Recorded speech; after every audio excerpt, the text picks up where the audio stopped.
Good evening, Stuart. Good evening, everybody. Yes, sadly, I missed that one as I can't see my little monitor in the booth. Cough, cough. Hint, hint. Yes, we are here at the world famous Daytona. Of course, we should always start it off with a bit of Daytona. Yes. It's needed, and a bit of roaring starts. The fantastic music of Daytona. Look, what an absolute classic track, of course. This place is, well, it is one of the greatest places there is. You can't get much better than Daytona, in all honesty. Well, I think everybody knows Daytona for exactly the reason you just mentioned, which is if you're into gaming in the 90s, the arcade Daytona, and they're still getting around today. Big favourite amongst teenagers, just driving around, ramming it down a gear, turning in and holding for the best. It certainly didn't have any reflection on reality. It was a good fun game, so there's any of that here tonight in the trucks. I'll tell you what, though, you give any of these lads the chance to go to an arcade and race one of those machines, they will be on it like a fly to some kind of fecal matter. They will be straight there because it is just so much fun. We all grew up with it, and I think it's the start of many NASCAR addiction. Yeah, absolutely, it will be. So, probably time, if we can, Carl, if you've got them there, just to run us through the points. Yeah, absolutely. Standing wise, it is, I'm sure to everybody's surprise, Jason Martin leading the championship. I mean, a shocker, I know. Jason Martin out 36 ahead of Andrew Dyson at the moment. Andrew Dyson having a really good run recently, trying to catch up to Mr. Jason Martin. Of course, drop rounds are still to come. Matty Raymond sits in third, 38 points off the lead. 41 points down in fourth is Stevie Dubb. Fifth is Danny G, 51 off the lead. Sixth is Dave Douglas, 54 off the lead. Seventh is Micklemore, 55 down. Eighth is Griffiths, having a good run this season, 63 off the lead. Ninth is Aidan Schultz, 76 off the lead, really resurgent at the end of the year. And Riley Curtis, 6th and 10th, 90 points down. Absolutely. My audio's a little bit better there. We're just to delete everything and start again. So just adding on a couple of the pieces. A little quiet. I will tune that up there, but we should be all good now. Obviously, it's just a thing of you're just so softly spoken, Stuart. That's the main reason. I mean, unfortunately. Yeah, absolutely, yes. I'm sure that's what most people who know me would think is how softly spoken I can be, but nonetheless. So we've got just on 3 minutes left before we get into a solo qualifying here. Definitely a thing to be done at a track like Daytona. So go up 20-30% more. I've just added some gain to that, guys, so hopefully that's better now. Yeah, qualifying is one of those tricky things. I mean, obviously you're going to be out there solo, there's no drafting, so the times will not be the same as they are at the moment. Of course, out there at the moment they're all in the draft, so the times will drop off by a good couple of seconds. I mean, you're going to gain a good extra 10-15 miles per hour out there with the draft. So in qualifying, it's all about getting that lap perfect, and it's that second lap that counts. Yeah, absolutely it will be. So, and a long-ish lap by standards. We've got 43 trucks on track tonight, and it's Dave Douglas is in the chat at the moment, fresh off a top 10 in the Bathurst 1000 on the weekend. He was driving with Luke Trahere. He's going to start without qualifying tonight, and I'm not surprised with a field this big. It's not a matter of if, it's just a matter of when the big one will be, and it will be, I don't know, should we hedge some bets on when it might be? I'm not sure. Well, look, it's an absolute full server. I mean, you know, that says a lot, doesn't it, really? That really says everything. Daytona is one of those places everybody wants to go. Everybody wants to get a top 5 finish here. And it's not easy to do. It's one of those places where, you know, if you get a win at Daytona, you're going to be super happy. Get a top 5, you're going to be pretty happy. You get a top 10, you're going to be happy.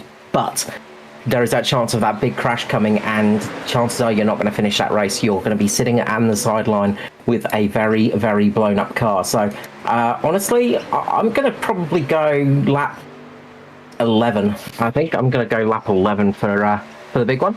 Lap 11, so an early on tip there for you, Carl. I think we might get I reckon it's either going to be earlier.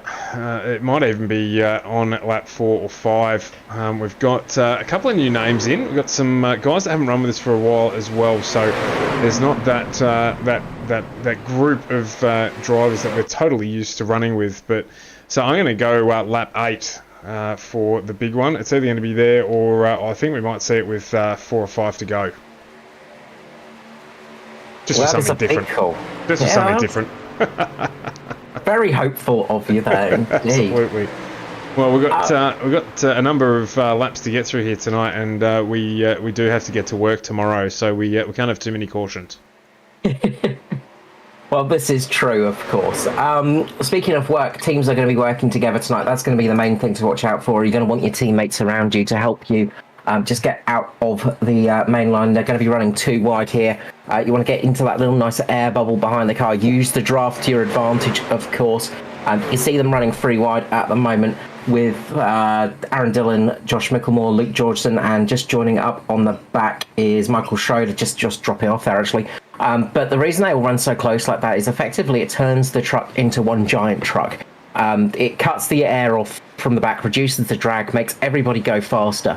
So you're going to see pack racing like that, where they're going to stick together like glue to be as close as possible to try and get a good run. So Steve Hoppett's jumped into the chat. Welcome, Steve, to the evening's proceedings. He reckons lap 2, it's going to be messy early, and he's tipping big JCW for the win. He's been knocking on the door. He just hasn't quite got there of late, so let's see how he gets on here. And in fact, why not? Let's jump on board with JCW. He's out on track already for qualifying, and Carl will let him get through this warm-up lap. And I don't know, do you want to call the first lap, or do we want to look at the second lap? I think to see how he gets going. It's not like it's a very long lap here, so I might not have time to just do one. Okay, fair enough. That's true. You might struggle in the 46 seconds you reckon to get through. That's it. I mean, look, Daytona is. No, I mean, what more can we say about Daytona? I mean, it is one of those fantastic tracks. And JCW is a good call, actually. He has got some really good records on super speedways. Don't discount Dave Douglas, another driver that has a incredibly good run on the old super speedways. So both drivers with really, really good odds on them. So we're coming up to the start-finish line now. It's a little bit further back than normal, not quite as far back as Talladega.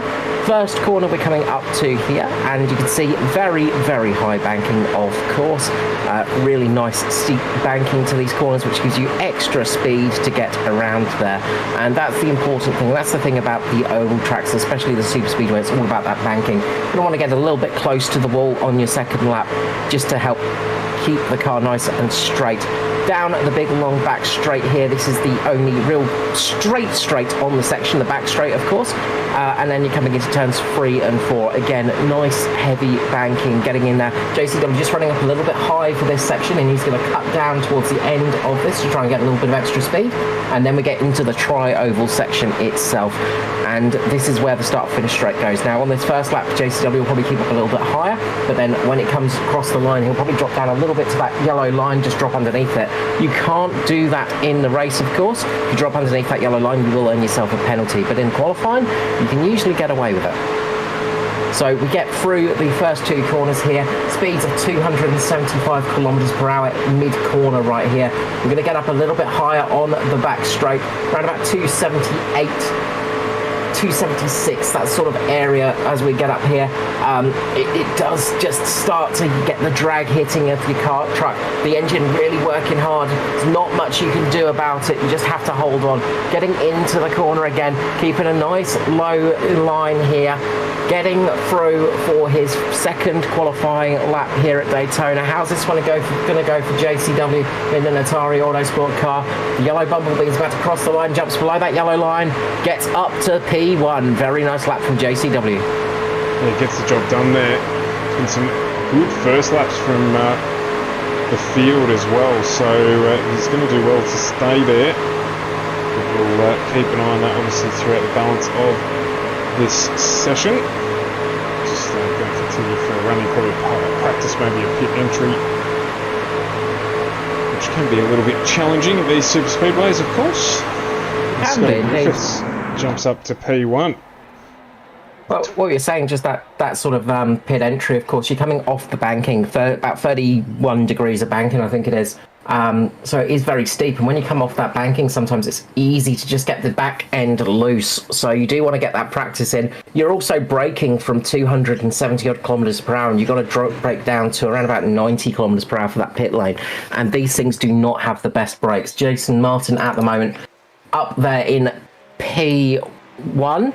So Jason Martin, an absolute flyer on his first lap. How's he going to go on his second one?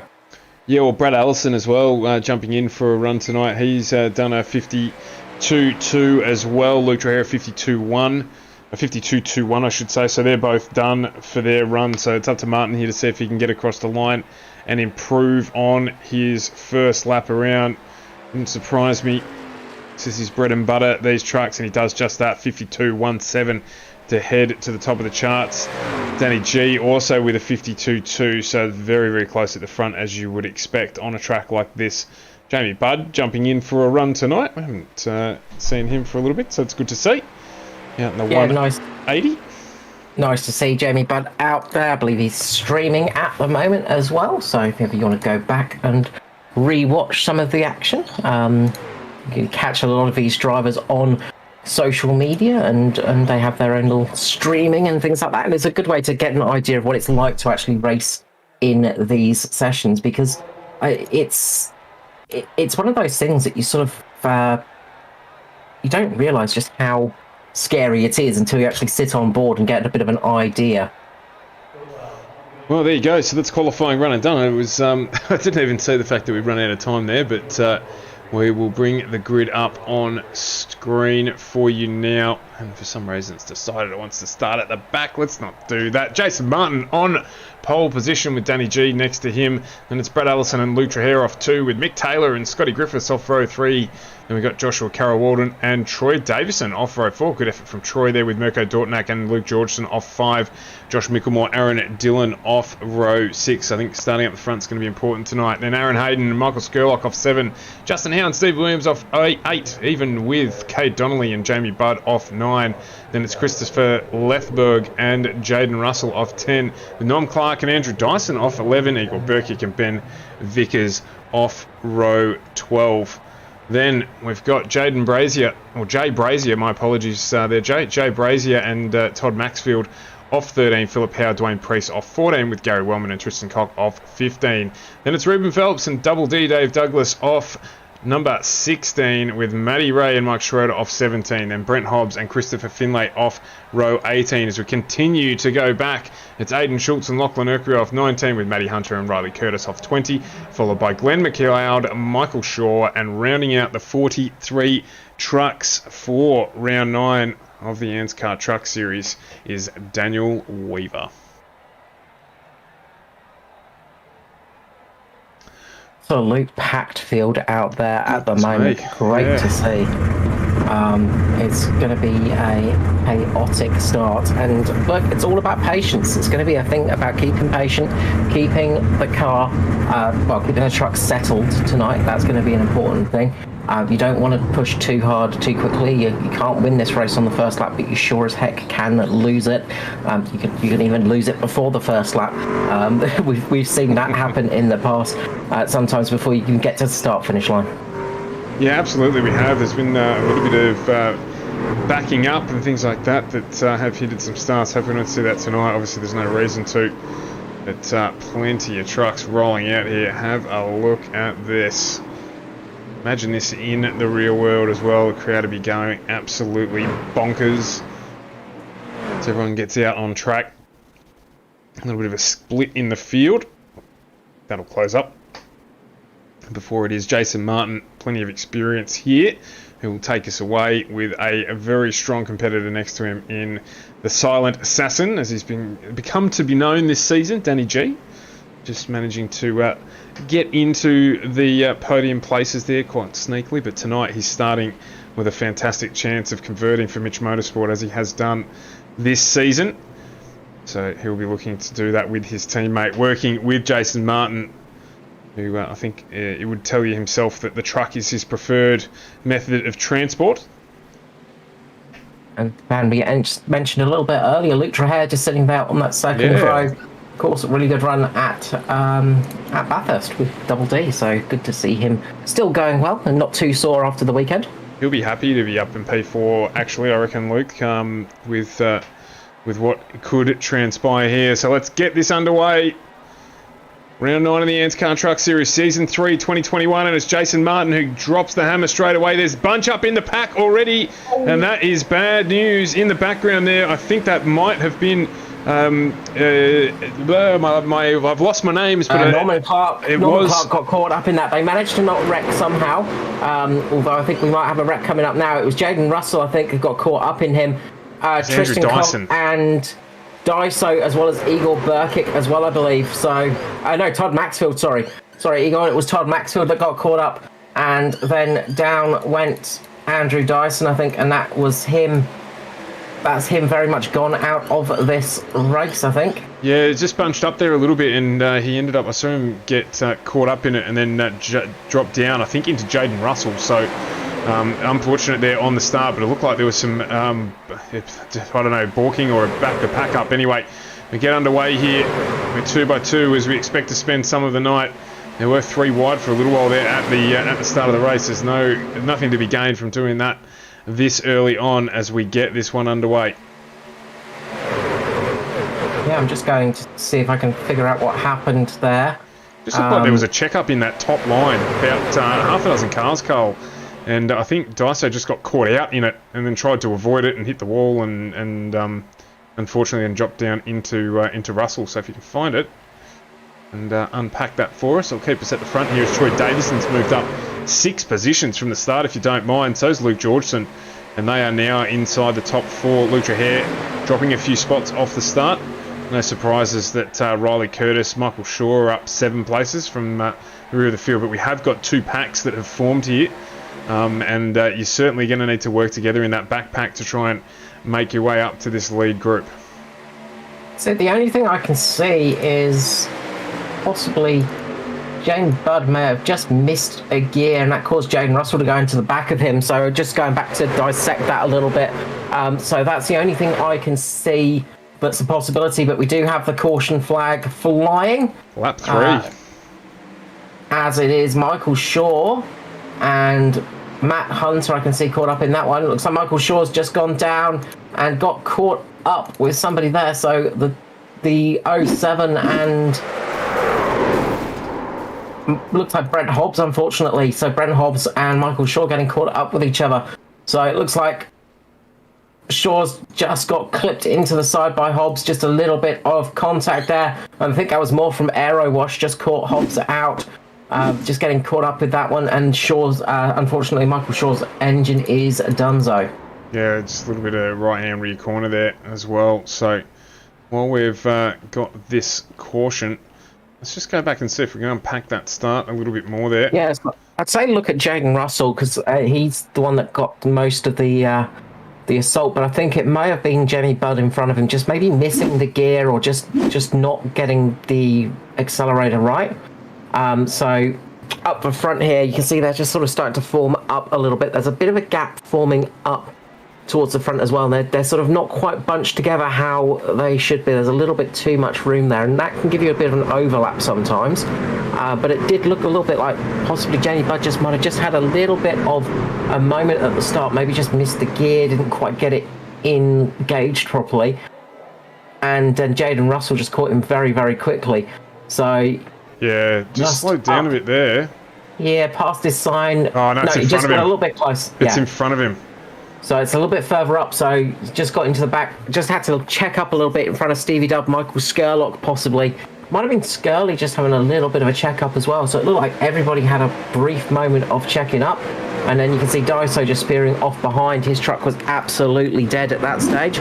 Nothing he could do. It looked like maybe a tyre went or something like that. He just had an absolute moment there and it just completely lost it on him.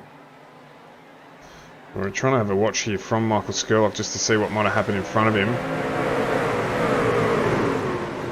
Yeah, and it's just that group's just slowed up and caught everyone out because the flag's gone green and they just haven't got going. So bad moment for Ruben Phelps. Pit lane, he's just, well, I wouldn't say bad moment, he's managed to make it work somehow. Just as a few drivers have come in, he's pitted at a rather awkward angle. He's sort of come in and he's sort of got a little bit caught up in pit road, I think. Oh, wow. And he's doing a very interesting pit stop there, so not the ideal way to have the truck facing. As they're going to just slowly spin him away. He'll just spin up those rear tyres to get it underway shortly. But yeah, that's an awkward position to be in. Luckily, the mechanics are still doing their job on it, so away they go. So a lot of cars coming in for pit stops, and a lot of them changing tyres as well this early on. So interesting to see that. Obviously, no limit on tyres for the trucks, so... I say obviously, but it's not that obvious sometimes. Not the obvious to no those limit on trucks for tyres, on tyres for trucks even. So they can get away with those extra tyres, but it's not going to make much difference after that fewer laps, especially here at Daytona. But a bit of fuel could definitely make a difference. Everybody from Justin Howe onwards has made a pit stop, so watch out for them. Looking at big gainers so far, Eagle Burkick up 9 positions in P14. Christopher Finley 15 positions in 21st. Really good run for him. Riley Curtis up 12 positions in P28. Having a awkward time with cats apparently, Riley Curtis. So we'll find out more about that, I'm sure. Yeah, but it is Jason Martin leading with Troy Davison next to him. So it's reasonably comfortable at the front and not too much damage out of this caution. So Curtis, Maddie Ray, Schroeder, Finley and Dortnack all coming in just for a little top up before we go back to green here. So they're just getting a little bit of extra fuel in the tank just in case we have a nice long green period here. But they are forming up 2 by 2, getting ready to get on the arc. The trucks go forwards 2 by 2. We have got a lot of Chevrolets at the front with Jason Martin, Troy Davidson for the Sim Boys having a good run up there. Sim Boys, one of those teams we forgot to mention, but they have been superb on the super speedways as of late. Danny G in 4th, Luke Georgeson after dark up there in P4 at the moment. Brad Allison in 5th, Scotty Griffiths the 1st Toyota in 6th position with Luke Hare the 2nd Toyota behind him with Aaron Dillon there as well. Quite a lot of fast trucks still out there just in the mid-pack, so watch how they go. It's going to be interesting to see what they can do in this race. Yeah, plenty of work to be done, but of course plenty of time still to get there. 6 through 80. Just waiting for the pack to form up, heading down the last little bit of track before we do go green. Said it's going to be Jason Martin who takes it away. The pace truck pulls in. When will he go? Hopefully we'll get a cleaner restart now. And it goes green, but he is off. Jason Martin. He's got his teammate with him. Danny G got a good start. Troy Davison missed the restart on that high line, but it's not going to penalise him too much. As he's got Luke Georgeson behind him. Luke Trahere and Josh Micklemore down on that low line with JCW as well. So that low line looking strong at the moment and moving up. Troy Davison's going to have to work together with Georgeson and those behind him to try and address that gap. Well, as you can see, the Mitch boys potentially trying to take over. Brad Allison, plenty of experience in behind both of them. So he'll know how he's going to manage his race. Josh Micklemore, their teammate, not too far back either, but he's got Luke Trahere to contend with before he gets anywhere up there. Looks like at this point in time, that low line just working that little bit better. There's sort of 2 to 3 trucks now up in front. It's getting loose there for Danny G. I think as he grabbed just a little bit of the yellow line. Yeah, he's just getting a little bit of wash behind his teammate there. These trucks, they follow quite well, but they do get a little bit tail happy, and you can just see there Scotty Griffiths just getting out there with Aaron Dillon. He just struggled a little bit to hold on to the back of Luke Georgeson there. Just struggling that little bit, those guys, and it is tricky, and you do need to get settled in as well. That's one of the other things in a super speedway race like this. It is really hard work, and people, there is always that joke of, well, it's not that hard, you're just turning left, but there is so much effort going on inside of these trucks. You're not just turning left, you're turning right as well to try and keep this thing turning left. You've got to turn right to turn left sometimes. It is very, very tricky. And you get a lot of the wash behind them, but it's also the thing of concentration. You've got trucks all the way around you, especially when you're down there in the anywhere from fifth down. You can have trucks left, right, behind, in front. You're constantly having to keep an eye on them. Your spotter's telling you what's going on. You're listening to that. You're also having to keep an eye on what's happening in front of you, trying to keep an eye out for a big wreck.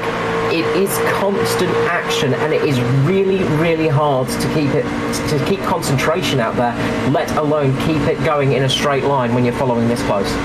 Yeah, I was just trying to give you an idea as well, like right on board now with Luke Trahare, and you can just see this is his view effectively out of the truck. So he's not going to know a lot about what's going on the right-hand side of him, and he basically just has a face full of spoiler. So there's... I'll give you an idea of what it's like. So effectively what you'll be hearing now is car on outside, car high, high, still there, still there, still there, still there. Yeah, the whole outside. Time, just with his spotter. That's all you hear.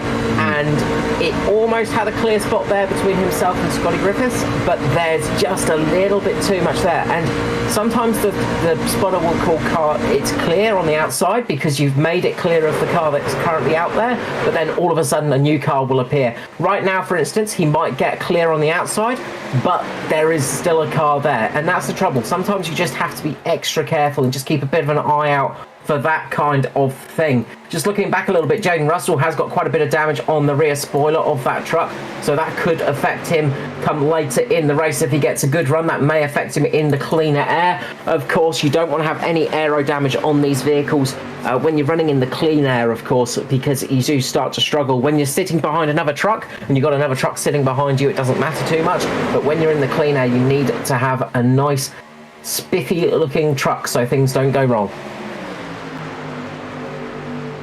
So this is where we just say it's about strategy here. It's about making sure you're positioned for those last sort of 10 laps for the run to the win. What makes these races so interesting as they develop. It is very much a game of chess. Where's your teammate? If you've got one, can you work with one? And how are you going to decide when to try and make a move if you're stuck back in the pack? We saw that Glenn stand like. It's all about keeping out of trouble at this stage, and that's easier said than done sometimes. But you've also got to keep on the back of that pack. If you lose that pack, you are going to be in some serious trouble. At the moment, Dave Douglas and Matt Hunter are just sitting at the back of the pack. There are a few cars a bit spread out, and they're trying to form a second line at the moment. Can't really get much done out there. But they're sitting a little bit further away from the front, so if something does happen right at the front here, they've got the opportunity to ease off and maybe avoid that crash. Yeah, you've definitely got to try and make it work with somebody. You can't, as you say, like if you fall off the back of this pack, as we're starting to get that natural spread now, sort of starting to break away. You can see it there just in this long shot. Got a core lead group now of around about 20 to 25 trucks, and then there is a gap.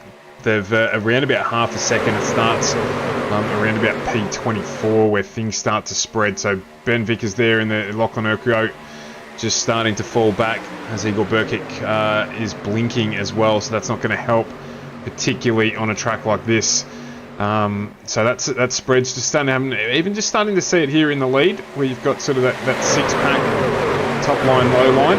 That'll close back up though, but it's easy enough for it to happen, and once it breaks, you're working hard to get back up to it. You are indeed, and if a car's blinking around you, it makes it even harder. Obviously, you know, when you're racing on the road, you can sometimes get away with a blinking car around you, but on an oval, it is very sketchy indeed. It's all little bit of a moment there for Dwayne Priest. He just gets a little bit loose on the exit of turn number 1 and just almost tags Ben Vickers a little bit further down the field, but at the moment they're trying to keep it steady as Jason Martin almost moves up there. Very much check up. Josh Micklemore loses the back end. He's managed to save it somehow. Micklemore, quick hand saving that truck because that was almost a wreck. Scotty Griffiths there taking the opportunity to just slot the number 5 down into that low line. Looks like, I think it might be, is it Todd? Maxfield down in the back there? No, I don't think it was, but you can, sorry, it was Philip Howe just in the background there, just getting down a little low. But that gap opened up because of that checkup, and it meant that Scotty could get down into that low line where he preferred to be. So he moves down in front of Brad Allison, and is now running in the low. Just goes to show the skill of the Pirate King, Josh Micklemore there, saving that truck, because many others would have lost that one. Really good job as, another truck just goes underneath the line. I think it was a lad's car, so just trying to see who that was. May have been Jay Brazier. Up there, just getting a little bit loose, just went under the yellow line but managed to save it, get it back up there. They're definitely looking a bit sketchy at the moment. These trucks are not liking to follow too closely, and they do get a little bit loose. She's a little bit loose in the first section of the corner, so as soon as you start going into turn one, effectively what happens is these trucks, they don't have a huge amount of downforce, obviously. They're not like a Formula 1 car with those massive wings, but they do have downforce at the front and the back. When you go into those corners, when you're following another truck, effectively you don't have that downforce. So you're going in there and you're relying on mechanical grip, and it can be very tricky sometimes. That's why you see them getting very loose. The other thing those drivers are doing is keeping the truck cool, because you can't stay behind another truck all race along. Sorry, 3 wide there, Justin out, just smack bang in the middle. Talk about nervy. You're going to have information about both sides of the truck there. Just see how close it is. He's just trying to get up into the top line again. I don't think he's able to, though. He's got Philip Howe on the outside, and a little bit of contact between himself and Igor Burkic, I think it was. Philip Howe just having to back out of that one. He does the discretion, the better part of valor there, just eases off a little bit, so not a big accident. Good job by those drivers to make that one not into a huge crash. So easily gone a different way. 3 wide. Not at these speeds. No chance. Motorsport is always a roll of the dice. You never know how it's going to go, and sometimes it will come up good, sometimes it will come up bad. You just have to go with it sometimes.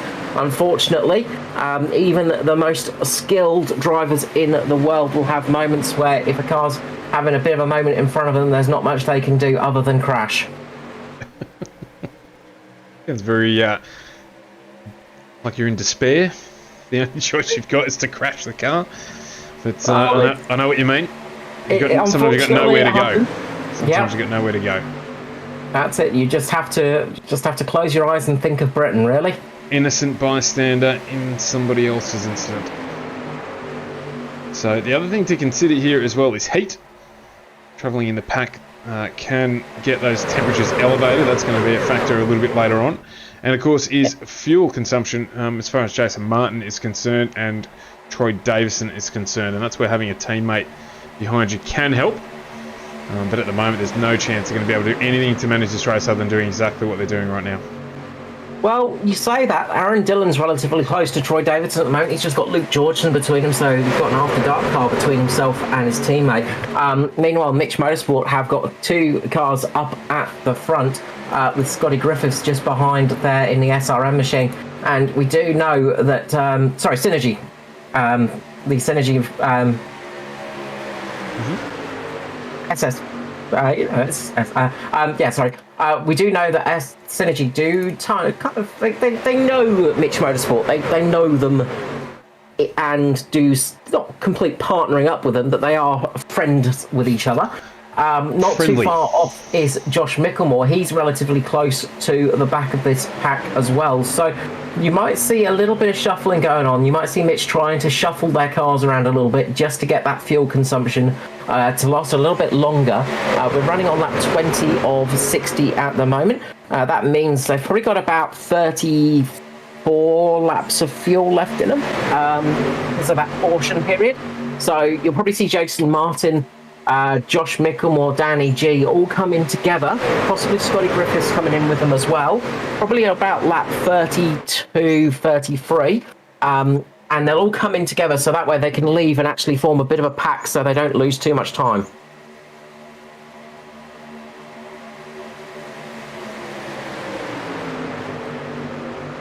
because that's one of the key features, of course. If you've got teammates that can pit with you, especially if you've got more than 3 or 4 people that will pit with you, that can really be a lifesaver, because then you can start a train up, you can run a nice clean little pack with each other and actually start sort of not losing time to the main pack.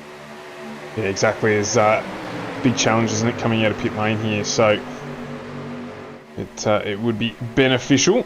Sometimes not always possible, so just have to hope that just have to hope that your teammates don't go speeding in pit lane and get a penalty for that. We've seen that be the undoing of Mitch Motorsport before at a super speedway. I believe it was Hamish Gallagher who just got done for speeding, and I think it was Josh Micklemore as well in the same race. They both got done at the same night, and that really destroyed him. Oh, there's a crash! We've got Dwayne Priest around in the background with Igor Berkik, I think. Yeah, Igor Berkik went around there as well. That has not triggered the safety car. It might now. As Priest gets sideways. His truck is toast.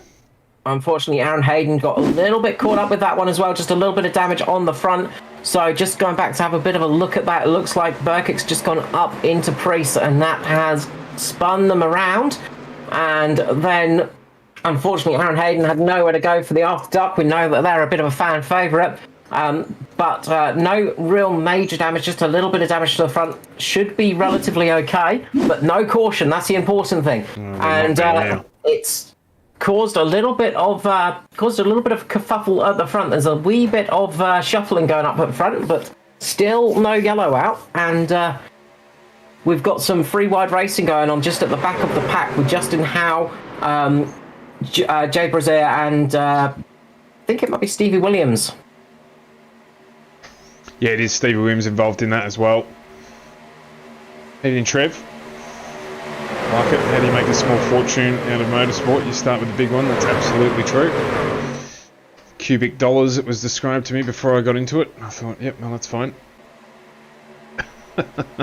Well, unless your name's Roger Penske, it's very hard to make money in motorsport. There's a few who do. Jaden Russell just blinking away there. That won't be a fan favourite at all. He's got Jay Brazier behind him. He'll be nervous. Stevie Dub there in the background as well. So we've certainly got those packs that are broken up now. You can see it there.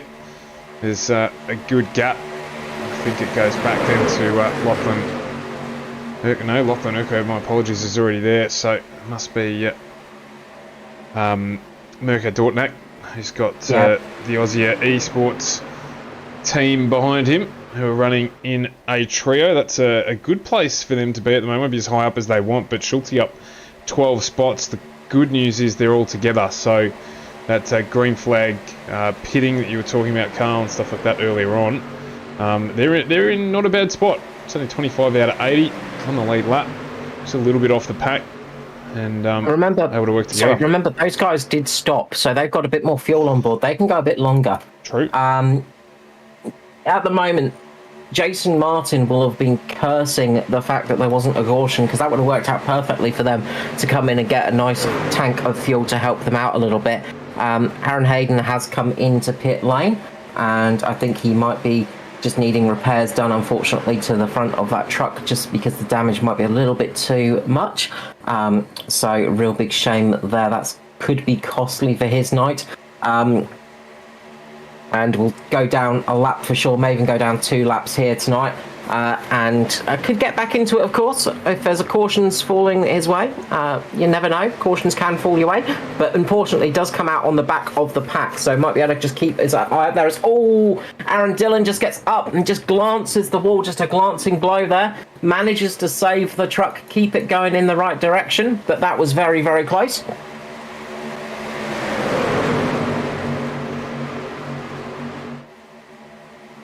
Yeah. So just in a bit of a holding pattern at the moment, as they're all starting to try and think about the strategy now. Of course, the problem comes on the outside. If you start running a bit low on fuel, it gets very hard to get down into pit lane. So you need to start thinking about shuffling your way to that low line. Yeah, absolutely. You can easily get locked out. So got to make sure that you get yourself set up for that. We saw earlier on how hard it was for Scotty Griffiths just to slot down into that low line. So as we're 3 wide again, Stevie Dubb right up in a third lane, and it looks like Jaden Russell just there in front of him. It looks like he's trying to form a third line, get around Russell, maybe thinking that Russell's holding him up. Oh, as he goes into him, he's tapped Skirley. Oh, they've managed to hold on to it. No. Jaden Russell is around, and that's a big one. Stevie Dubb caught up in that one, as well as Lachlan Oakio.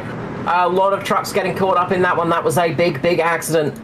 I think Norman Clark may have been really heavily damaged in that one as well. Huge damage. Matty Ray involved as well. You just see it there. Again, one of those situations, Carl, that you're talking about before. He might have found out that he was all clear.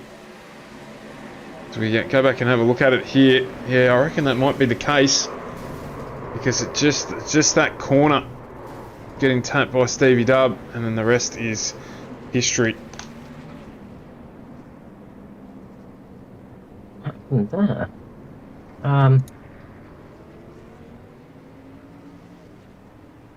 Jump out and have a look at it from the top view here. You can just see Stevie Dubb and he get into one another.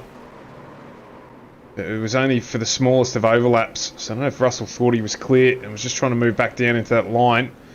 He just ended up catching.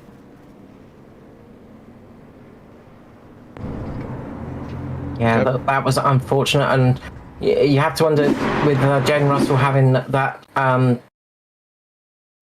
the internet issues, that might have been something to do with it as well, unfortunately. A bit of an odd one for Michael Schroeder as well. He just, I think he just caught the apron a little bit and spun it up and trying to figure out what happened, or he had some kind of issue, because he just spun it up the track and then went into poor Matty Ray and Matty Hunter. So those two got caught up in a separate incident, not caught up in the main one. They had slowed right down just to avoid that main incident, but got caught up with something else. So a couple of interesting ones, but this is going to mean everybody's going to come filing into pit lane, I'd say. Come and get some fresh tyres, a bit of fuel on board, and get ready for this next section of race. They can't make it to the end from here, but they can make it to one more stop. So there's going to be a few drivers, they might try and stick it out a little bit and see what they can do. There might be a few drivers taking a little bit of a gamble on no tyres taken, just taking fuel and things like that. And I think there might be a few drivers that might have missed their box as well. Got a feeling that might be Jay Brazer just missing his box. So that's the reason he's in the lead at the moment. Yeah, because he did transit through pit lane, so Jay Brazier there just missing out. He'll have to come in this time around. He got lucky in that incident. He sort of got pushed out the way and ran down, but didn't end up copying too much damage. And the Deadpool livery there, that's a fantastic looking truck. But he got lucky, so he's going to live to fight another day. It will be Jason Martin and Danny G in the lead of this race, or Jason Martin. You can't have two leaders, Stu, you know that. They will be at the front on the restart. You can have multi-class racing. Well, this is true, but of course this is not multi-class racing, Carl. Alright, so your brain has already moved on to tomorrow night. That's what it is. Oh, it must be. Yes, of course. We've got the Oz Pro Am Sim Series on tomorrow night. That must be it. Thank you. But, here he comes in to pit lane. He'll do his service now. We've spoken about it before, of course, how difficult it can be under caution as well, when you've got some 40 trucks piling into pit lane to find your slot and get in there. So we've seen a number of drivers miss it in the past, and I'm sure we'll see plenty do it again in the future. Honestly, if advice for people that are new to racing, if they're jumping in sort of early in their careers into truck racing, especially when you've got a 40 odd plus field when you're racing out there in a caution period like that, sometimes it's worth sticking it out an extra lap and coming in the lap later. Pit lane's still open. You get to lead a lap. You don't get the point, but you do get to lead a lap, which is always a nice feeling. But you get to pit in a nice clean pit lane, so you don't miss your pit box, and you can avoid a lot of carnage that way as well. You might lose a few positions out of it, but if you're running towards the back of the pack, it tends to work out quite well, and it gives you an extra couple of milliliters of fuel as well to the end of the race. So it's never a bad idea to come in a little bit later, because sometimes that can end up paying you back. Yes, indeed. Certainly the case. Just in a holding pattern here. Not that I'm, the greatest person to listen to for advice, but I've been doing it for a little bit of time, and from my experience, I generally find that's quite a good little option of doing it. Of course, if you are running in a decent position, then it is worth battling it away and trying out. Oh, as JCW might have a disconnection issue here, unfortunately. JCW just vanishing from the screen. Unfortunately, it looks like he may have had a bit of a technical failure. Hopefully he gets back as we go back to green. Immediately the drivers start to jostle to get down into that low line. Allison has done so Scotty G. Luke Trahare trying to slide his way down in there. Looks like he's got it done as well. So it's going to leave some of those drivers on the high line a little bit high and dry as the gap opens immediately. The Mitch Motorsport boys, Brad Allison, Troy Davison, Scotty Griffiths on that low line start to move away. They've closed up the gap now. Troy Davison, Aaron Dillon and Mickey Skurlock on that high line. So got a little bit of work to do here. Ben Vickers tries to close up on the back of that to join that high pack. They need a couple more trucks on the outside to make it work completely, and I might throw my hat in the ring and say Josh Micklemore might be the one to possibly think about joining up with them if a little bit of a gap appears. And there he goes, straight up between himself, Skirley and Vickers. Almost like I could see that one coming.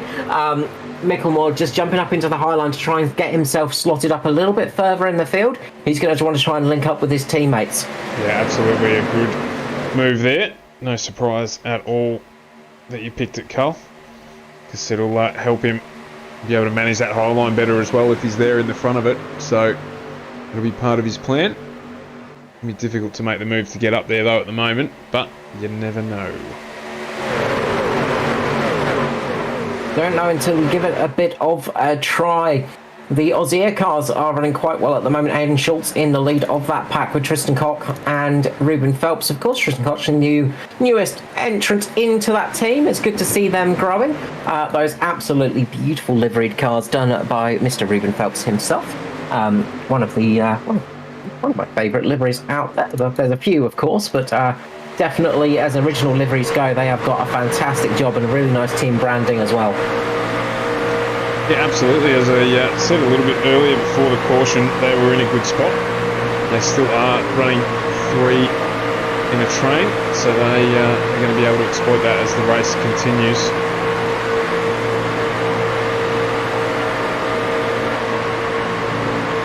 Still got 30, what have we got there? Sorry, 47 laps. 47 laps to go. Math failing me at 8:45 on a Monday night. Well, it is on Monday, as the great Garfield once said. We do hate Mondays. Yes, except for this time of night. What's going on here with ANZCAR, of course.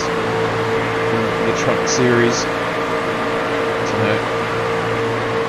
this is that period of the race. I mean, obviously we've just had a caution, but that doesn't necessarily help. It's starting to get to that period of the race where the drivers will be getting a little bit tired. There's 120% concentration around this place. It's a 3 wide again in the background there. That's very much the thing. Fatigue is a big thing that comes into play, and of course a lot of these drivers use direct drive wheels. There's a lot of force feedback on the wheels. They tend to turn it down a little bit, so you're not wrestling the truck constantly, but you still have force on your arms. And it is something that that does actually do a bit of exercise for you. It is a form of exercise, but it does add that little bit more tension to your muscles, and obviously you tend to stress up a little bit as well in these situations. It's just a natural reaction, but it does not feel comfortable for a long run. You do tend to get a little bit tired, and those drivers that just came off of doing the Bathurst race, they're going to be pretty tired from that one as well. So, Dave Douglas going 3 wide further back with I think Maddie Hunter manages to just slot it in. That was really, really close there. I just noticed as well that in the shuffling, the Sim Boys have got themselves together. So high line's controlled by Sim Boys and the low line by Mitch Motorsport. Well, we say by Mitch Motorsport, there's a couple of little flies in the ointment, and that is Brad Allison having a really good return here at the moment, having a really nice, strong run up there. Very, very nice to see Brad back there as well. Scotty Griffiths as well, just sitting up there in a nice position. As we said, you know, friends with the Mitch Motorsport team, and of course the lone wonder himself, the Lone Ranger, so to say, is out there, Mr. Mickey Skurlock, with his, should we say Tonto, Luke Trahair, two lone drivers with Nightcall Racing with Luke Trahair, though. A little bit of a moment just behind him as I think it might have been Luke Georgeson just having a little bit of a tank slapper just across the tri-oval. Just got caught up with the 29 of Chris Lifberg. So Chris Lifberg just getting a little bit caught up there, just coming down a little bit. No, Luke Georgeson going up a little bit in the tri-oval, just maybe not seeing him there. And Chris Lifberg just getting caught up in that, again, very fantastic liveried truck of the 19 with that wonderful log pack on the back, but that's caused a bit of damage and really dropped him off the back of the battle.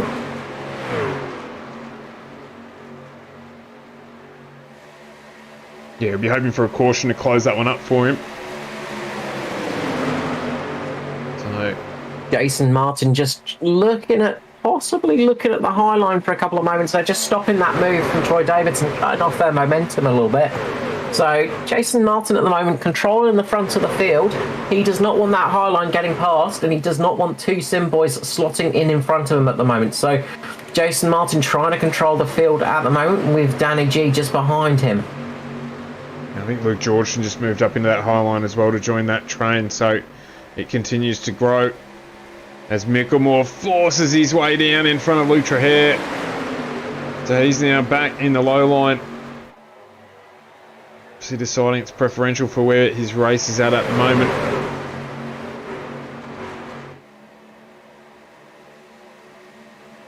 Deciding that was a slightly better spot for him at the moment. He didn't make up any positions though. No. Strangely for Micklemore, I expected to see him maybe making up a couple of spots. He didn't manage to do it. He's still behind Scotty Griffiths.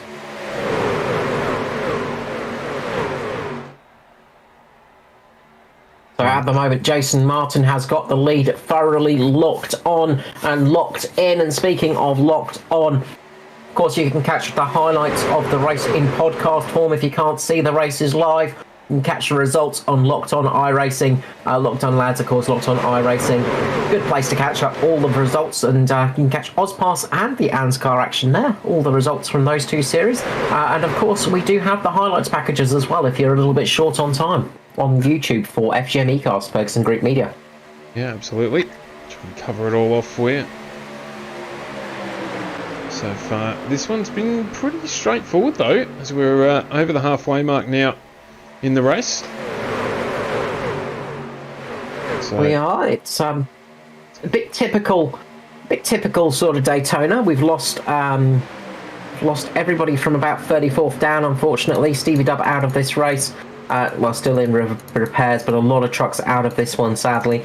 I think Lachlan Oakio and Norman Clark are both out there just trying to make up a few positions, but Lachlan Oakio definitely down on speed currently. He's running at about 240 kilometers per hour. He's about to get the lead pack coming right up behind him. Lachlan Oakio is going to be very, very tricky here. He's going to keep right up on the high side here as the pack are just going to go streaming past him. And they're going to go down underneath Lachlan Oakio there as they go free wide into the first corner. But you can see the speed difference there. 288 kilometers per hour versus 230 kilometers per hour. It is a very different game. yeah, and just trying to manage the way past the slower cars. You've got to be very, very mindful of the speed differential, particularly when they're trying to get up out of pit lane. So we'll manage there from this group. It's the Mitch Motorsport boys now just edge up. It's a little bit loose in that high line. See there as well, Danny G just struggling with a little bit of the wash. I think Danny G is also just having to get a little bit of fresh air into that truck as well, just to try and cool it down a little bit. Of course, Daytona not known for its cool air. I mean, it's 22 degrees at the moment, so it's not too hot. But it is a little bit warm out there still, and that does not help it. They would much rather a nice, cool, chilly, 10 degrees air temperature with a nice warmer track temperature, just to help those engines from overheating a little bit. But that low line is starting to pull out a bit of a gap right here. I think the high line is just dropping back a little bit to try and get somebody in front of them. You can see Troy Davidson almost luring Brad Allison up in front of him to try and get somebody to fall up in front to give him a little bit of blockage to help with his fuel numbers a little tiny bit, but nobody taking the bait there, and that high line once again moves up so not to lose too much pace off of the leaders as they are just getting past. Oh, Aaron Hayden, they're just up on the high line, and Aaron Dillon just getting very close. Oh, Skirley's round! Big accident! It's going to be a huge one. Michael Skurlock gets turned, and the trucks are in carnage. Half the field there taken out. Oh, gee whiz. It's the 93 Riley Curtis does a ripping job to just pull the truck up before running into Skirley. And those two there, Scotty Griffiths and Michael Skurlock, they are toast. Yeah, Luke Georgeson just giving Skirley a little bit of a tap, I think. And unfortunately, Scotty Griffiths just got T-boned in the sign. Josh Micklemore, he might have been quite lucky with that one. I didn't see how the rest of that one went, but he got pretty much caught up in it, but managed to somewhat avoid most of the damage. Same with Luke Trahair. They got some damage on them, but it could have been much worse. There was plenty involved in this. Just looking at it off the bonnet of Mickey Skurlock here. Must have done a 1080 or so, but the Castrol 350 has concluded its evening. As you can just see there, Riley Curtis just doing a great job of getting past Skurlock there to put everything on to make it happen, though. So that is a very sad looking 350. It's that thing will be, well, I imagine it will be leaking a couple of vital fluids, unfortunately. Obviously, the national vegetable of Wales is the leek, and I think Skirley is leaking at the moment. Oh dear me, an amazing connection to Wales there, Carl. Well done. So now, interesting scenario for everyone here. Does that get them far enough through to manage with this as the last stop? Yes and no. If you're the leader, no. If you're sitting about fifth in the pack, possibly. We are very much on the bubble right here, so it is on the cusp of making it. We are bang on the point where they are right on the cusp of being able to make it for fuel. Once again, as much as we try not to have fuel-saving races in ANZCAR, we've got a fuel-saving race coming up, ladies and gentlemen. Unless we get another caution, if we get another couple of cautions, that will help them to the end. But at the moment, as it stands, we have very much got a fuel-saving race. Well, only time will tell. So Jason Martin might not be in such a hurry to get back up to the front, you reckon? Yeah, I think Jason's going to be... Well, he's going to want to lead it away, but he's going to be hoping for a caution at the end, or somebody he can just possibly slip behind for a little bit, just to save a little bit of fuel. It's going to be close for those guys up the front. The top four will be in trouble for fuel saving. Behind them, they might be in a good position. So watch out for people like Josh Micklemore, Luke Trahair. I mean, Luke Trahair's got some damage to that truck, same as Josh Micklemore. But they might be in a little spot where they could get something done here. There's a few that could be having a little bit of an outside shout tonight. Yeah, a little bit of damage to the back wing as well. Trahair, so Martin doing the little dummy down the pit lane. But honestly, pitting again right now would not be a bad thing. Just getting that extra little bit of pit fuel in there could be the difference between winning this race and losing it at the moment. Matt Hunter coming into pit lane, same as Michael Schroeder. So honestly, even though it would mean losing a bit of track position, pitting now just for that extra couple of millilitres of fuel might not be a terrible idea. Guess the thing is, it's so difficult to pass here. But there's the wager of whether or not you can get through versus the benefit of a bit of fuel. Indeed. So Stuart, I think it's time I ask you a question. I was waiting for this.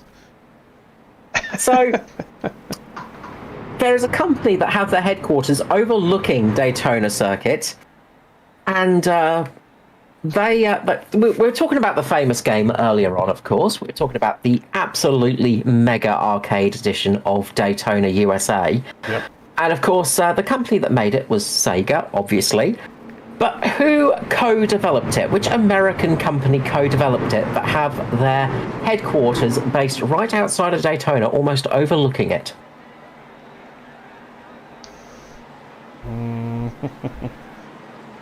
You may ask for a clue if you like. I'll have to, Carl, because I've got no idea. They work in the aerospace industry as well as electronics. Yep. As we're about to go back to green here, this will give the crowd a little bit of time to Google away. We get underway. Luke Georgeson is going to be leading us away with this one out front, but Jason Martin quickly gobbles him up, gets in front of that damaged after dark car. He's going to sit on that low line. Jason Martin leads away. Danny G just sitting in behind him, just slots into second place now on the low line. Meanwhile, the high line has got Troy Davidson in front with Aaron Dillon, Luke Trahere and Josh Mickelmore sitting there. Watch out for Brad Allison. Brad Allison's got a relatively clean looking truck at the moment and is sitting in a prime spot. Yeah, he does indeed. So, Mitch Motorsport boys have resumed where they left off. And that high line again, just having to work hard. Josh McMahon trying to give that one another go to see if that is where he can make his way up to his teammates currently running up at the front. Got some work to do though. Said it's difficult to pass. He's trying to, I don't know if he's trying to move there or just got the aero wash. He's trying to move back down into that low line. Now he is indeed, and I think he's got it done there.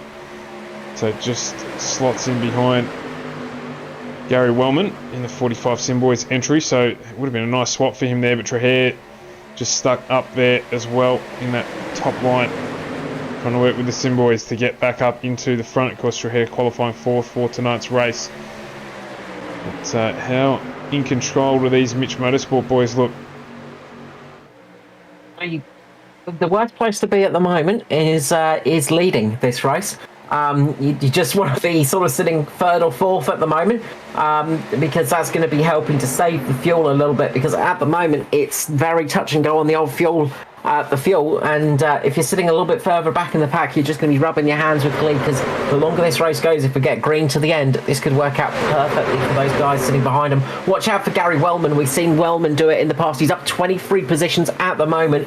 We're talking about Sim Boys and Sim Super Speedways, and Gary Wellman, remember last time we had a fuel race and it was a super speedway? Well, Gary Wellman was the one to watch. He's the one that took it out. So could Gary Wellman pull it again? Aidan Schultz up 26 positions at the moment, biggest gainer as it stands in P11, again sitting in a good spot.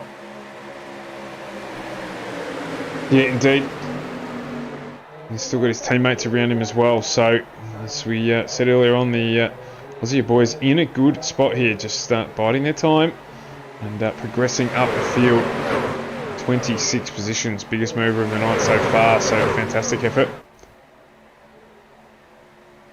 But a few teams at the front here, so it's going to be interesting to see how they decide to run their race at the end of the evening. Few trucks out there that are going to be not finishing this race, unfortunately, trying to make it to the end, but the damage is just too much. I think they're just They're just overheating and they're just trying to limp it home for championship points at the moment, but they are going to be struggling. It becomes a different kind of racing when you're limping it home. We've only got 20 trucks on the lead lap now. We've gone from 43 down to probably around about 30 odd trucks left in this race.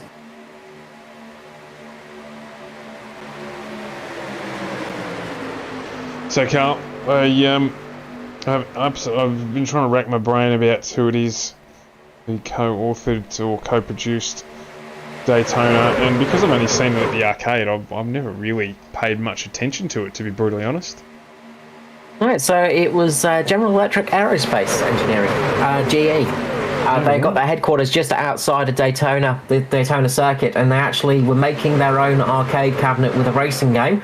They originally had they were basically testing out they effectively built a Daytona course, and they were running Formula One cars on it back in the day. And then Sega were sort of developing their own series, and sort of they both found each other and worked with each other, and then all of a sudden we got Daytona USA coming out of it, and we got a classic. There you go, very interesting indeed. Yeah, and hashtag no Google for that one. That's a pure random knowledge fact, that one, from myself. Yeah, no, I had absolutely zero clue. Part of my obscure history knowledge, which it does have a vast range of obscure history knowledge, thankfully, but not always useful. Brad Allison there just looking to stretch a little bit. Maybe to get up into the front of that higher line. Necessarily the place to be at the moment. I think Allison's just trying to keep his truck cool at the moment. He's not pushing too hard, because Allison's in a prime position at the moment. If we run green to the end, I think you're going to see Jason Martin struggle for fuel. He's going to have to do a little bit of lifting and coasting, something like that, but you can't do that at the front of the field. You can't do that where he's sitting. Same with Danny G. He can actually lift off a little bit more, but not as much as Brad Allison. Brad Allison at the moment in the 0-3 is looking very, very good. Same as Gary Wellman in the 45. They're probably... But if we've got to make a pick, if we're going to go green to the end, they're probably my picks at the moment.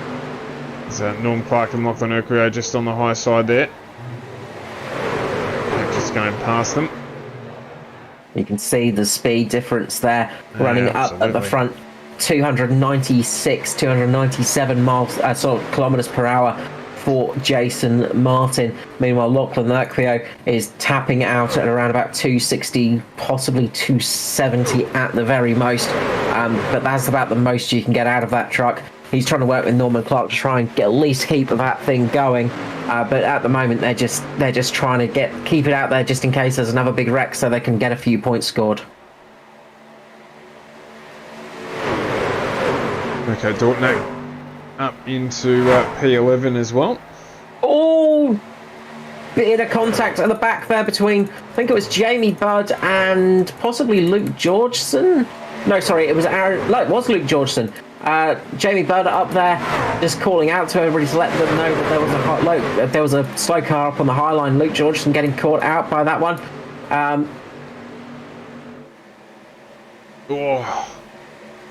Got really, really close there with Aaron Dillon, and Philip Howe just got into Mick Taylor, I think it was. They managed to save it, just managed to keep those straight. Mick Taylor somehow saving that truck. Great job there from the SRM driver to keep that one pointing in the right direction, because he was about to go spearing off into the wall, but that's broken up that bit of pack a little bit. So towards the back of the pack, that has broken things up a little bit. Meanwhile, at the front, there is a little bit of dicing going on. Aaron Dillon might be looking to get ahead of Troy Davidson here, and might not be a bad idea to just slot those cars around if they can actually make it work, because Troy Davidson will be looking a little bit dicey on fuel numbers, I'd say. Yeah, they're sort of starting to jostle three wide as well, just a little bit further back. Oh, just see there the Auxier cars. I don't know if I got it on stream, but The Aussie boys just moving out of line a little bit just to connect up with all three of their trucks. So they're just sliding into a position with 24 laps remaining to try and make it so they've got a little bit of a run with each other. So watch them work their way up the pack a little bit later in this run once things break up a little bit. Meanwhile, Kate Donnelly and Justin Howe just getting close to each other. There's a few little moments out there. The Aussie cars are starting to work their way up now. They're starting to try and force their way up. They're just catching up to the back of Ben Vickers. And they're going to try and get past Howe and Kate Donnelly. If they can actually manage to clear those trucks, they might get into a spot. But look at the run Dornak's getting. Look at Mirko Dornak just absolutely launching that truck through the middle of that pack. Mirko just absolutely flying his way through the field there. And working his way up towards the front end of the grid.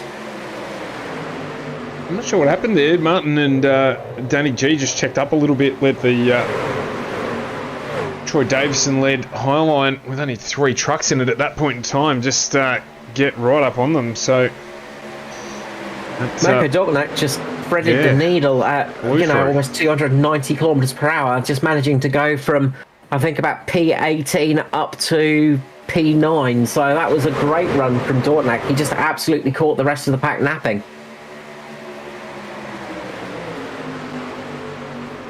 Ben Vickers is behind Josh Mickelmore at the moment, and then behind him the Aussie guys as well as, who was that? The Howes have got together. Philip and Justin Howe just getting a big bit of contact. So he just dropped down there. It looks like he clipped the wall and then just came back down. Yeah, Justin Howe just went up into the wall, and then Philip Howe got into the back of him, unfortunately. So done for speeding in pit lane there as well, I reckon. So that is not going to end all that well. And a few drivers will be getting close to the incident point limit as well. That's one of the other things. They have an incident point limit in ANZCAR. 12 gets you a drive-through, 17 gets you a disqualification. So you do have to watch out for that one. So I think a few drivers have gotten the 12Xs on their trucks already and have had to serve a drive-through penalty. With a race like this where there's been quite a few little bits of contact, it's easy for it to happen. Yeah, absolutely. I was going to say it's easy to get there.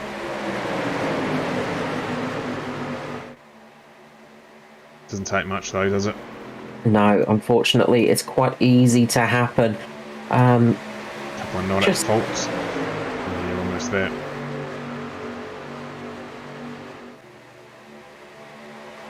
Just looking quickly through the field and just in the infield care centre, we've got Chris Lithberg, so I might just grab him up and just have a quick say hello, see how he's going, make sure he's all okay after those incidences. Chris Lithberg, welcome to the broadcast booth. Unfortunately here during the race, unfortunate evening for yourself. Yeah, no, not a great one so far. It's going really well up until the middle of the race. And then you got caught out in that big accident, unfortunately. Yeah, I think I just got sort of drifted up into, and yeah, that was the end of it. Lost all my pace, and night ended. Big shame there. I mean, been having some relatively good results this season. I mean, obviously wanting to be running up a bit higher, I'm sure, but felt like you had some good pace tonight, at least. Yeah, I certainly felt so. This is actually only my second race of the season, because for the first half of it, my computer was down. So, quite positive so far, though. And, yeah, hoping for better to push up a bit more in the next few. Well, we look forward to having you back. Absolutely love the paint job on that truck as well. It's been a bit of a fan favourite. Look, hopefully, better luck next time, and hopefully we'll have you back up here in the booth with better circumstances. No problems, mate. Thanks for that. And have a good night. Thanks, Chris. Thanks. So, unfortunate there. I was had to be a few drivers with similar stories out of tonight. It's a place that bites hard, as we've got 19 to go here. There's still not too many changes at the front, but this pack is thinning, and it's thinning rapidly, so I don't fancy the chances of the ANZCAR boys here as well to get a run on. So I reckon the fight up the front's going to get really interesting. Question is when. Well, as we said, fuel might be a big thing at play here tonight, and if those drivers up the front start to cough and splutter a little bit, it could be a chance for ANZCAR to get a good run. Start to see the cars getting a little bit, the truck's getting a little bit loose, a little bit floaty as the weight comes out of them.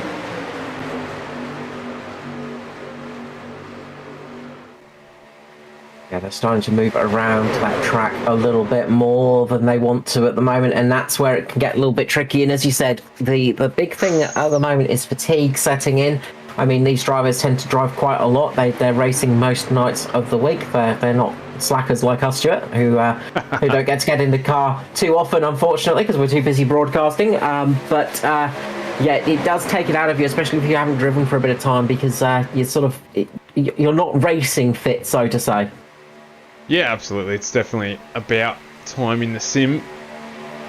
Like it is anything, practice makes improvements to the way you get around it, and the ability to concentrate for a long period of time, lap after lap after lap, at such an intense level of scrutiny from the drivers around you is something you can only get from actually running races like this. So,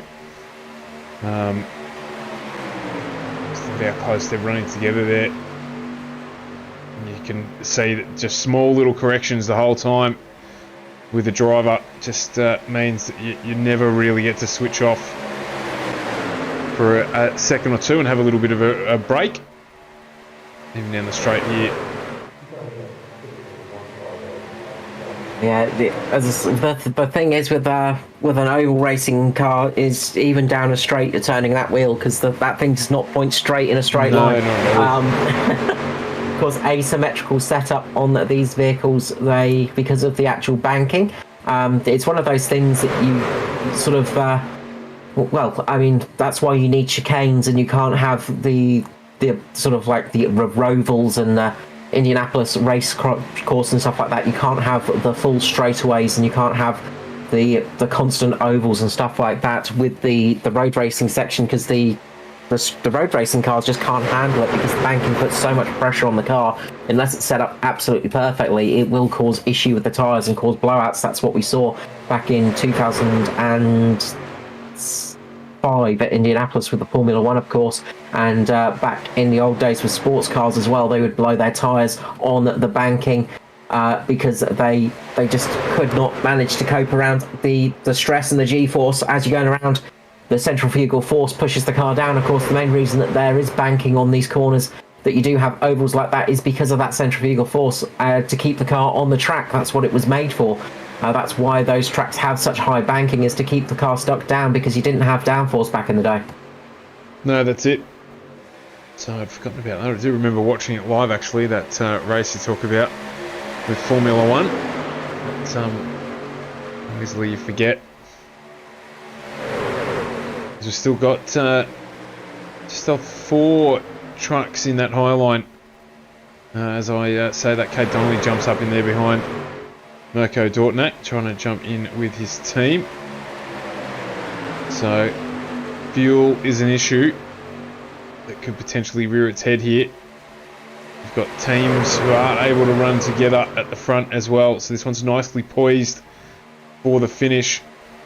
I wonder when those ANZCAR boys might jump up and try and jump into that high line to see if that can help them out. If they can get back up onto the back of it. It's a gamble though. The pack is coming back onto the little mini pack of absolutely broken cars of Lachlan Urquio, Norman Clark and Scotty Griffiths.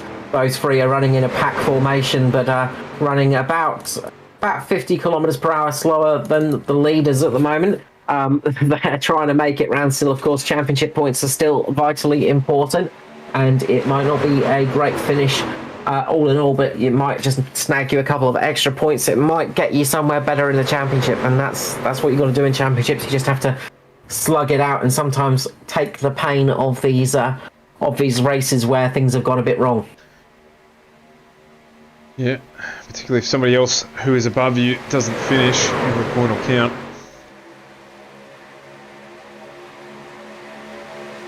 Dave Douglas working his way through the field as well, up 22 positions now. So Dave is starting to sliver his way through the pack. The Big D himself is starting to slide his way up the pack and into a good position. Yeah, he's just on the back of the low line here. So just jogging on the spot.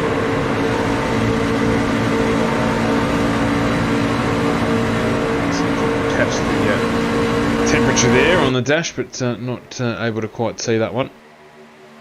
No, unfortunately, a couple of cars that are going to be looking in their mirrors and seeing that big pack coming up as Christopher Finlay, Michael Schroeder and Riley Curtis. They've dropped off the main pack. They're currently just getting across the start-finish line, but they will be seeing the main pack shortly coming around the field. So they're getting caught up to, of course, there's only 11 laps remaining. So they might be able to just make it on the lead lap, but it's going to be touch and go for them. Danny G just moving down just to get a little bit of fresh air on that truck at the moment, the orange Mitch Motorsport car. See Brad Allison just sitting there nicely in third on the bottom line. Troy Davidson just on that outside with his teammate Aaron Dillon just behind him. Luke Trahair third in line there, and they're desperately trying to get Gary Wellman up there to try and help him out. They got Cade Donnelly up there. Mirko Dortnak is the fly in their ointment at the moment, just stopping them from forming up. As you say, the teams are trying to form up into some sort of battle pack that they can get working. Right now, the Aussier boys have started to go on the high line, so they're going to start to look at making their charge as we've only got 10 laps to go. So this is the point where you need to start actually doing your moves and start working your way up through the pack. So watch out for Aussier, see what they can do from here, see if they can actually manage to break away, get a third line going and possibly work their way up a little bit higher, see if they can sliver their way up through the pack and sneak into a decent position. Watch out for somebody like Dave Douglas. We know he can be quick on those final laps. Gary Wellman as well, has he been saving that fuel? Brad Allison, will he be the one in the right position at the right time? Will we see Jason Martin have a little bit of a cough on that last lap? It's going to be down to the wire here tonight. Yeah, most definitely it is. Let's see, it didn't quite work for the Aussier boys. They tried to get up into that high line, it sort of broke them up. So they decided to jump back down into the low line again, reform. Will they potentially have another go? I think they really need Matty Hunter to probably go with them to get them up onto the back of that high line at the least. Potentially as well. I'm not sure who that is. One of the... I see who that is actually. Anyway, I'm sure we'll work it out in a minute. Just in front of Matty Hunter is Mick Taylor. That's Mick Taylor, thank you. Yeah, he's actually out of position. He is, yeah, he's a lap Wildly down. out of position. So he's a lap down, but he's keeping in that pack, and importantly, he's trying to keep the car, being the one on the lead lap. Cade Donnelly is also out of position. He's a lap down too. So they're both a lap down. They're going to hope for a caution as we've got 8 laps remaining. That's 32 kilometres left of this racetrack to go. 32 kilometres, it sounds like a large distance, but it will be gobbled up quickly in these vehicles. Yeah, it goes by pretty quickly when you're doing 290 clicks, funnily enough. As, look...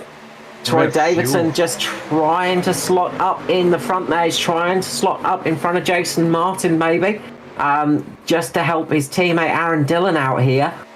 This could be a good run from Sim Boys. If they can slot down in front of Jason Martin, they could possibly do a little bit of controlling and control that high line a little bit, possibly get Gary Wellman up there as well. But they've got to try and slot Troy Davidson up into the front of the pack. So watch Troy Davidson. He's going to try and slot down in front of Jason Martin here as we've got 7 laps remaining. We're getting close to the end, but they need to try and slot in front of Jason Martin to box him off so that they can start working out their own little strategy, because they need to start shuffling their cars around to make this one work.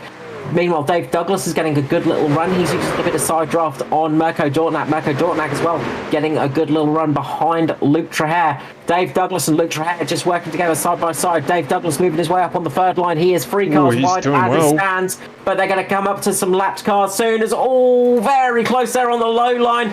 Justin Howe just manages to get out the way.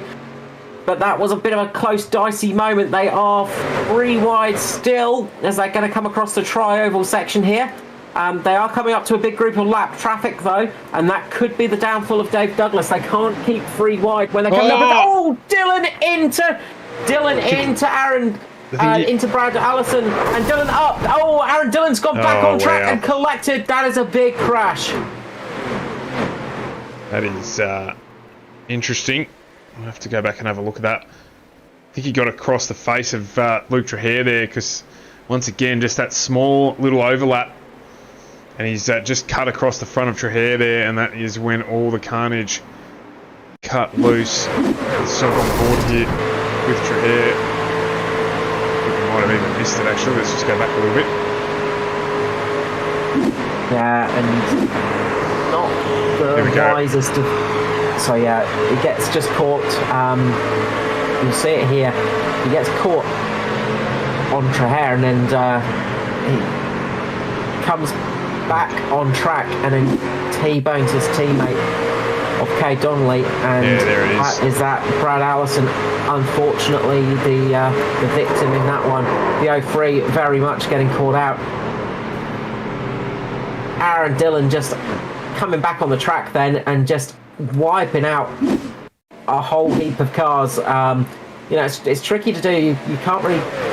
It's hard to slow the truck down, but he tried to keep his foot on, but the trouble is you can't do that with that banking, because it's just going to launch the truck up. You can't get on the banking from that position. You're just going to end up smashing into a whole heap of cars there. So,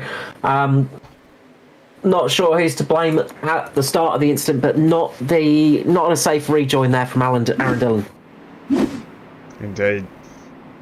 That's going to be looked at, and albeit I didn't call that it was going to be the first caution of the night, just wanted to point out that we will be going green with 3 laps to go, so it's going to be a fast run to the finish. Is anyone going to jump into pit lane? Does anyone have fuel issues? I think this is probably, out of everyone, going to be the biggest breath of fresh air for Jason Martin, who would this have been is saved closest. them. This will give them fuel to the end, so they won't need to worry about that now. They're going to have enough fuel to the end. You might see a few people jump in for some fresh tyres, just try for a little bit of something. I think Maddie Hunter coming into pit lane. Yeah, Brad Allison as well. Big commiseration to Brad Allison, because he was having a fantastic run up there in P3/3/4. Very much just got caught out. Really just unlucky, just wrong place, wrong time there. But fresh tyres, bit of fuel. He's still going to be on the lead lap. This is not over for sure. So this could actually turn out to be the winning strategy right here. Watch out for Dave Douglas as well. Dave Douglas has worked his way up nicely. 28 positions gained in this race. Same as Aidan Schultz down in 9th position. Both 28 positions gained. Yeah, Schultz got some damage out of that, unfortunately, as well. He took damage on the back of Trahere's car there too. But Dave Douglas got a little bit lucky there as well, because he was in a tight spot when the caution came out, and he's managed to retain P4 out of it. So he'll be pretty happy with, albeit he had a good run on, but he'll be pretty happy with how that played out for him. He's going to have to work with somebody here. We're gonna have another one of those fantastic finish line finishes, I think. So hold on to your hats. It's going to get wild. We're going to 3 laps to go.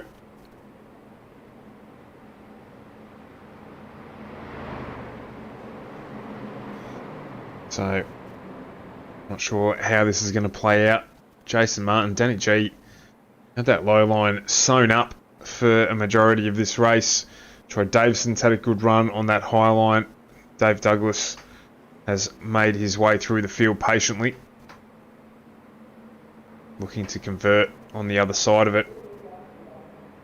So he had a podium last week, so he'll be keen to jump back into the com box, as they all will. Well, they do love to make their way up here, of course.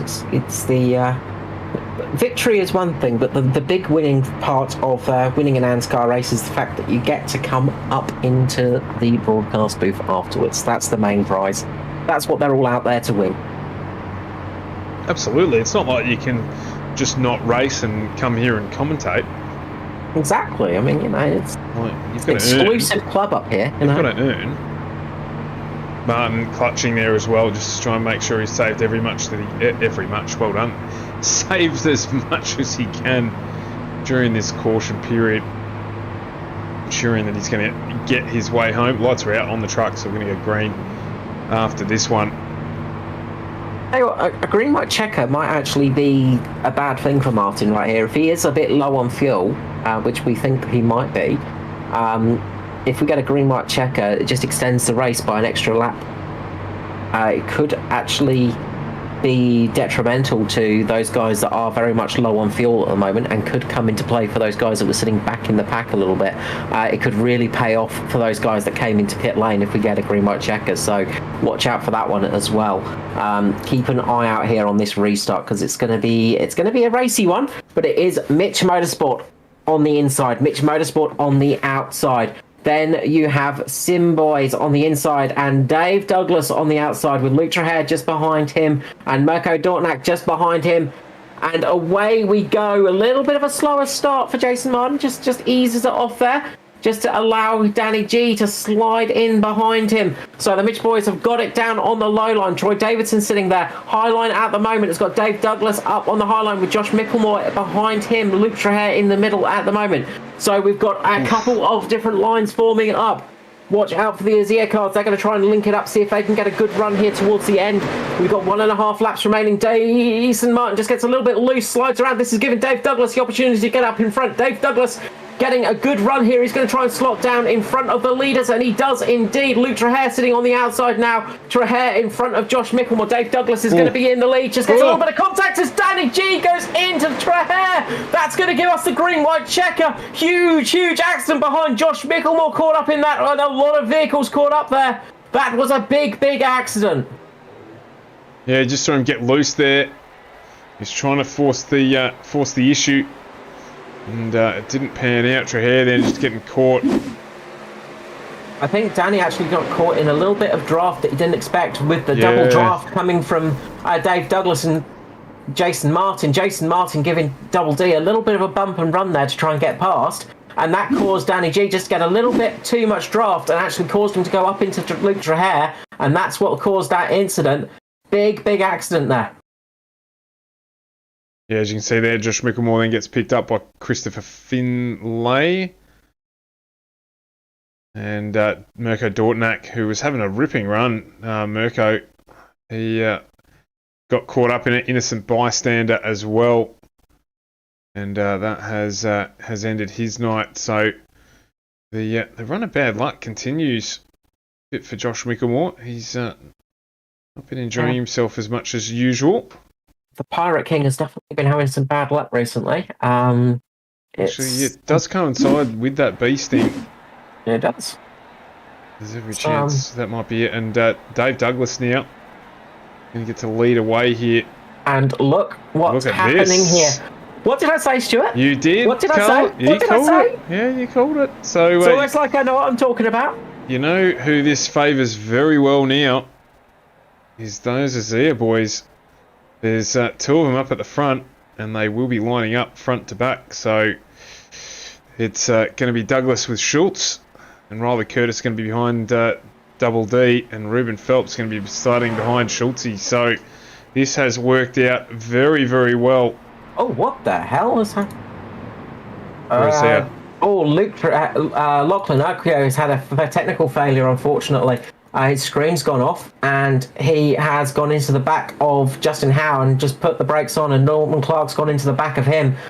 So we've had a bit of an accident under caution there. Technical failure there for Lachlan Oakio, unfortunately. So imagine, as we say in sim racing, it's a bit like a mechanical failure in Full Metal Racing. His screen's gone off and he's had nowhere to go. So does Dave Douglas have enough fuel to make it to the end? Does Aidan Schultz have enough fuel to make it to the end? Dave Douglas stopped a lap later, so Dave Douglas has got a lap more fuel in his tank than Aidan Schultz. Ruben Phelps and Mick Taylor. So Dave might be looking good for this one. Watch out for Riley Curtis. I was going to say, Riley Curtis was Curtis. looking nowhere earlier on, and now he's right up there. He's the top car on fresh tyres with a full tank of fuel. Matt Hunter as well having a really good run too. Matty Hunter with a relatively clean truck, a little bit of damage on the back, but other than that, looking pretty clean. Yeah, I was going to say, there's a couple of drivers here who are going to fancy their chances. Mick Taylor jumps into pit lane. And he's gone in to get some fuel. Obviously, Jason Martin's going to be on fresh tyres. As these others start to pit, moves him back up into P6. Danny G, P7. So the question is, have they got enough time to execute a pass? And see how they'll form up here. Wow, has Dave Douglas got enough fuel? That's going to be my question. Dave is going to be touch and go. He might be just coughing as he gets to the line. He is going to be so tight on fuel. Same for Aiden Schultz and Ruben Phelps. Those guys are going to be very tight on fuel. The lights have gone out on that truck.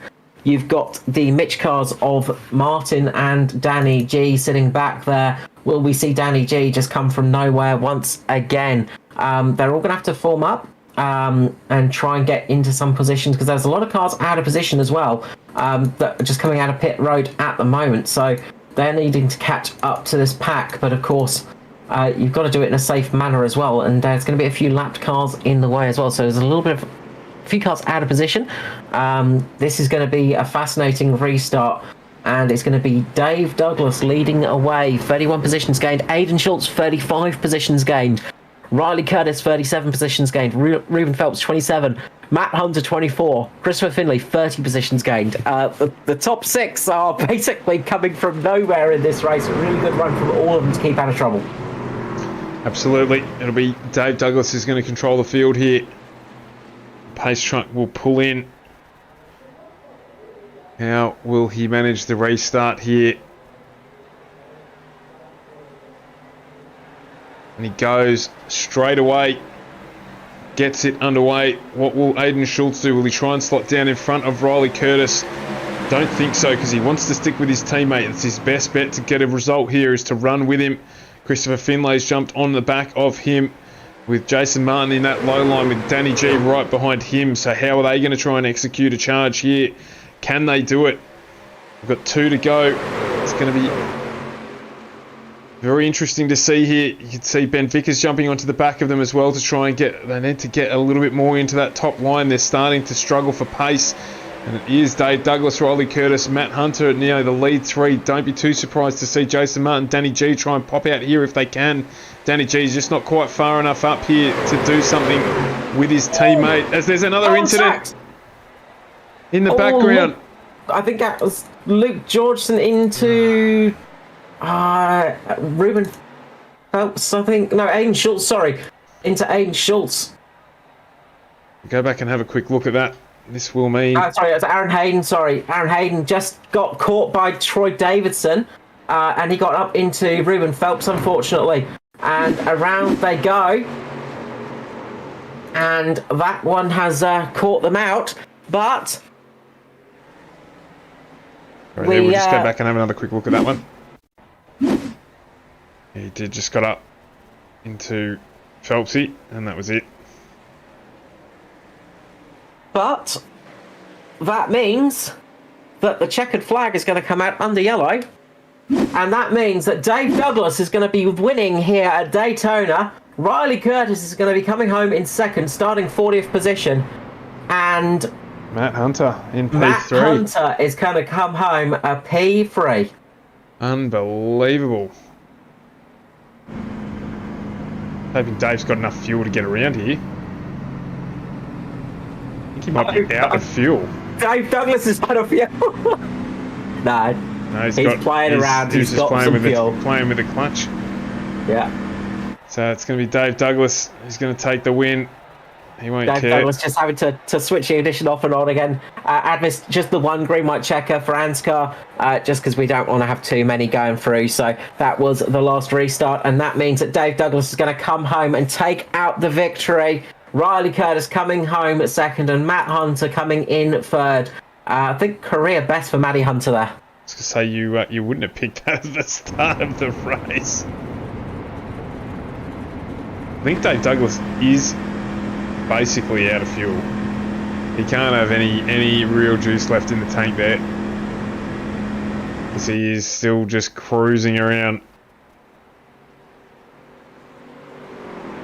Formation. Surely Riley Curtis. Oh, well, we know Riley Curtis got enough fuel, so it's only Dave Douglas. Might have to give him a push around. Yeah, gonna have to push him across to the start-finish line to get the official photos done for Dave Douglas. He literally is out of fuel. As I said, that green-white checker, it caught out a few drivers. If that green-white checker hadn't come, Jason Martin could well have won this race. Absolutely. But instead, Jason Martin finishes fourth still. Jason Martin, you know, even when his race goes poorly, he still manages to have a good finish. Fourth position for Jason Martin. Danny G comes home fifth. Aidan Schultz comes home sixth. 37th to 6th. Really good run from Aidan Schultz. 31 positions gained. Normally 31 positions gained would be the most gained of the night, but tonight not the case. Troy Davidson comes home in 7th position. Christopher Finley, 28 positions gained in 8th. 9th is Ruben Phelps, and 10th is Tristan Koch. So it's 3 cars for Azir Esports getting home, the first time in trucks that I think all 3 cars have been together, and they managed to get 3 of their trucks in the top 10. Congratulations to that team. I'll tell you what as well, Schultz ran out of fuel. He got pushed in a pit lane by Matty Hunter. Oh, he's just got enough fuel to do a donut. He got that little push from Riley Curtis so he could get a donut across Daytona's grass. Dave Douglas just managing to get a couple of doughs in there. Not quite enough fuel for a nut though. Mate, he's going to be fired up in the booth when we get him in here. So he's converted a couple over the last couple of weeks into podiums, but tonight into the big W next to Dave Douglas. So just to run you through the final result there, Dave Douglas with the win. Riley Curtis in second. He'll be wrapped as well with Matty Hunter in P3. Then Jason Martin and Danny G 4 and 5 with Schultz, Davison, Finlay in 6th, 7th and 8th, followed by Ruben Phelps, Tristan Koch in P10. Then it was Ben Vickers, Gary Wellman, Brad Allison, and it was Cade Donnelly rounding out the 14 trucks that finished on the lead lap here at Daytona. So a fantastic finish to the race there.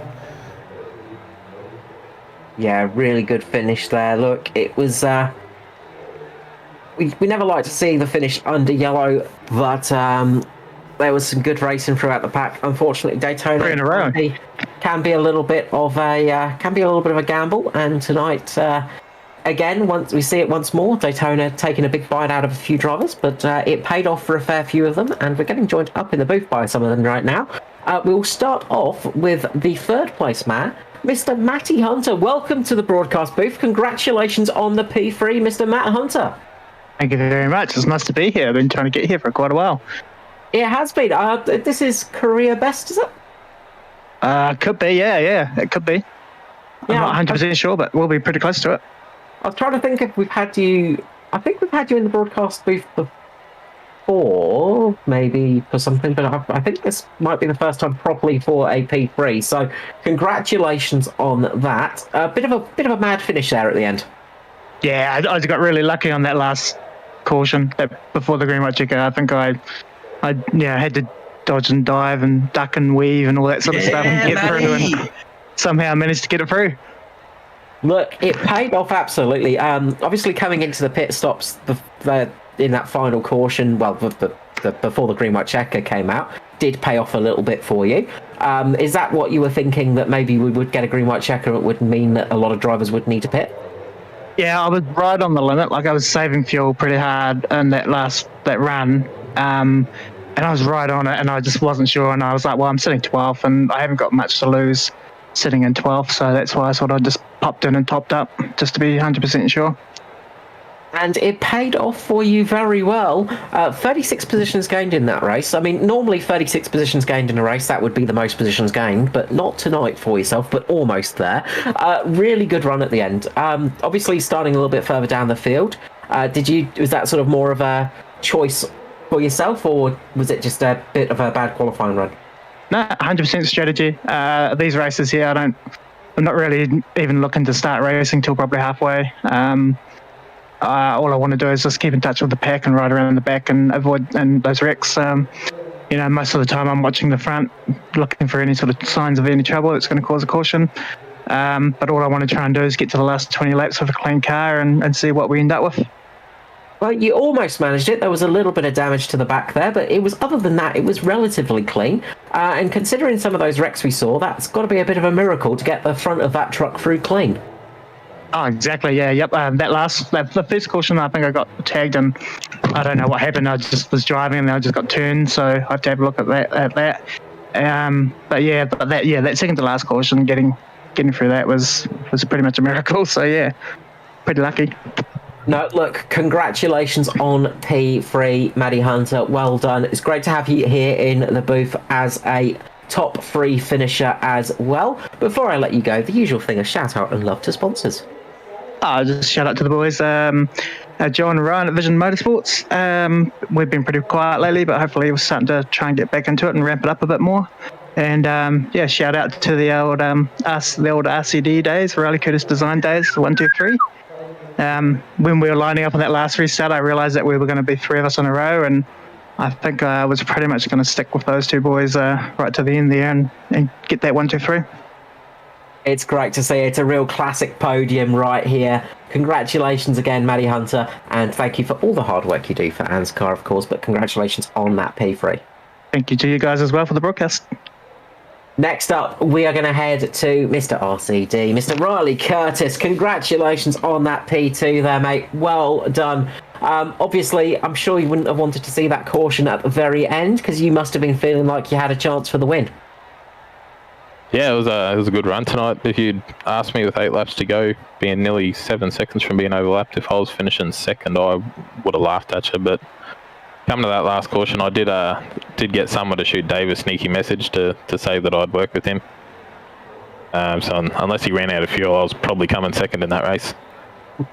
Like Matty said, I was getting real nostalgic there, the throwback to the RCD days. Absolutely. I mean, look, it's a classic of the ANZCAR series. It seems like a lifetime ago that we had the RCD cars in the pack, but it's great to see all 3 of you up here in the booth. Your race, you went pretty well. I mean, you managed to avoid pretty much all of those incidents somehow. Your car almost looking like it's brand new, and 38 positions gained in this race as well. Biggest gainer. A lot of places gained. Obviously, it wasn't that easy. As you said, you almost went a lap down towards the end, but just keeping out of trouble, it seemed to have paid off for you. Yeah, usual strategy around these super speedways. I didn't have a choice to start at the back. I got an EOL, but stay clean, get towards the end there and have a crack. And I was sitting there all sad with 20 to go, because I'm like, this is when I'd be wanting to make my moves, and I was 18th and nowhere, like I said. And then we got that caution that brought us around, and I took fuel, so I knew I was good for a green light checker, which was, I think, the only way I would have beat Dave was if he ran out. So no, we saw you giving him a little bit of a nudge towards the end there, just so he could manage to do a little bit of a dough. Not enough fuel to do the full nut, obviously, but he managed to do a little bit of a dough, so I'm sure he'll thank you for that one. Riley, before I let you go, first of all, Leighton has asked about how's it going with the cats, of course. Mate, those cats are fine. They're caged up at Leighton's house these days. He seems to look after them and tenderly care to them. That's some good news. And before I let you go, the usual thing is shout out and love to all the sponsors. Yeah, just a shout out to you guys. He's put a good stream on. I don't run any sponsors really. I just got some mental health stuff on there. So it ain't weak to speak. Yous are all good for a chat with me whenever. And congrats to Matt and Dave on the win. I did tell him I'd push him around so he could do a skid. Thank you so much, Riley, and a big thank you as well for running the mental health awareness as well. It's always great to see it on the truck. Well done for the P2. I hope we get you back in the booth shortly. Yeah, cheers, boys. Cheers for another good night. And next up, Stuart, I think that's all the people we've got in. That's all we've got time for tonight. We don't have anything else tonight. Oh, wait, there's Dave Douglas. Dave, you seem to do okay out there tonight. Oh, boys, what's going on? Yeah, not bad. I mean, look, not your usual standards. I mean, you didn't lap the field, so I mean, not quite good enough, Dave. I mean, come on, what are you doing, mate? I don't want to come out here and sort of make a mockery of the leg, mate, doing that. So I'll just sit around the back there and just bide my time and make sure I don't get hit by anyone behind me, make sure I don't get hit from anyone in front of me, make sure I don't get hit from anyone beside me, or the other side for that matter, or in the air, as a matter of fact. So that's the key, mate. That's the key to the game right here, boys. But the key is not crashing. That's a good strategy. No. Yeah? The key is not getting crashed into, mate. You don't crash here. You don't crash here. Mate. If someone's crashing here, they're doing something wrong. A couple of people tonight, but we won't get into that. Look, how close was it at the end there, mate? I mean, it looks like fuel was just getting a little bit touch and go. Yeah, I don't know what the fuel burn rate was, litres per laps, but I'll let the secret out. I had 3 litres at the line, so I don't know whether that's enough for a lap. I reckon it was going to be close. I reckon it's like 3.2 for a lap, so Riley may have had me. Yeah, I'd say Riley would have got the win there if that yellow didn't come out. So saved by the bell, as you can say. But mate, you gotta be there. You gotta get there, and mate, I'm going to put that down to that big 3-wide move around the outside of everybody that was just fluffing around the inside trying to save fuel. I'm pretty sure the Mitch boys was trying to save fuel there at some point. That's why there was real slow. I thought, bugger it, let's just drop the hammer around the outside, and then a bit of chaos happened and got us into a good position. Yeah, well, that pre-ride racing was a little bit exciting, of course. We saw you trying to absolutely push the advantage there, and it did look very touch and go for the Mitch boys towards the end. Obviously, that green-white checker is the thing that absolutely changed it all, because they did not have enough fuel to make it to the end with that green-white checker in play. And you obviously, well, you probably didn't either, but you managed to make it work. Yeah, that's it, mate. Yeah, I knew they were going to be tight because obviously I asked the boys who was leading this pack, and they said it was Martin. So I think if it goes green, he doesn't make it at all. And Danny G, I reckon, would have got home though. But then it sort of went haywire for the Mitch cars after that, because on that restart, Danny was sort of all over the shop and left, right. I don't know what was going on, but it sort of broke them up, which got me to the lead. And then ended up wrecking or something behind me. So there was a bit of confusion back there. So I don't know, lost their way a little bit there. But that's what happens, mate. They get the double D, mate. They see the double D coming, they get all nervous, mate. Look, whenever there's a D coming up behind you, you do get a little bit nervous. You tense up a little bit, but you just got to relax and just let it happen sometimes. Dave Douglas getting past and getting the win. Before I let you go, mate. They don't want to sit on the couch. Could be worse. It's always worse when it's a double D, of course. My boys, come and join me on the couch, Carl. I'll whisper sweet nothings in your ear, mate. Take sanitizer. just nice and relaxed. All right, shout outs. Yeah, just shout out to obviously Riley. I saw the message come through, and yeah, it was good to see the boys. And I looked in the mirror, it was Riley, and I thought, I wonder how his car is. Hopefully it wasn't too damaged. And then Matty, I was sort of working with Matty for a lot in the start there, because I knew he was on the same sort of program as I was, running at the back there. So me and Matty just sort of pushed when we needed to get to the pack there, and then we checked up when we needed to. So good to see those boys come through, and second and third. But shout out to the Bandits, and obviously ANZCAR, always ANZCAR. And you guys doing the broadcast, we'll enjoy watching this last, let's just call it 20 laps, maybe. The rest of it doesn't matter. And Schmick livery. Yeah. And RCD for the sick livery, as you boys know, every week we got different. Oh, I don't, Ali does, but I'm sticking with it. It's good. But and lastly, just a shout out to Will Barrington, mate. Thank you so much, Dave. Look, always a pleasure, mate. Congratulations again. Another Super Speedway win for Double D. You seem to have the absolute pace on these places, and you're always at the right place at the right time and always coming first. Congratulations, Dave. Well done again. Cheers, mate. As Matty Raymond says, DFD, baby. Thank you so much. And Stuart, before we get into too much trouble on YouTube and other broadcasting companies, let's move on.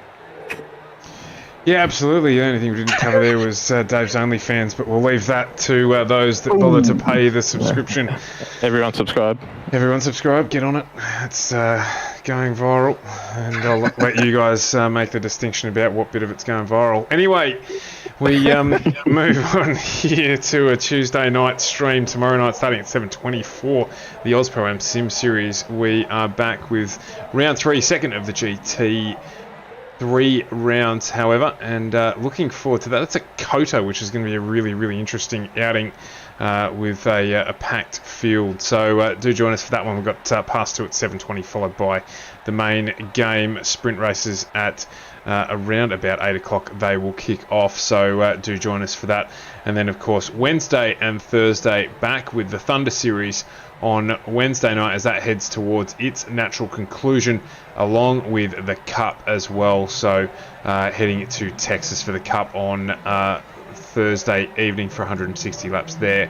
What could possibly happen? So don't go too far away. Join us from the channel if you have watched tonight. Thanks very much for joining in, and do hit that subscribe and notification button so you do get the full experience. And Carl, as always, thank you, and we'll see everyone again tomorrow evening on FGME Cast, your E place for pace. Thanks very much and good night.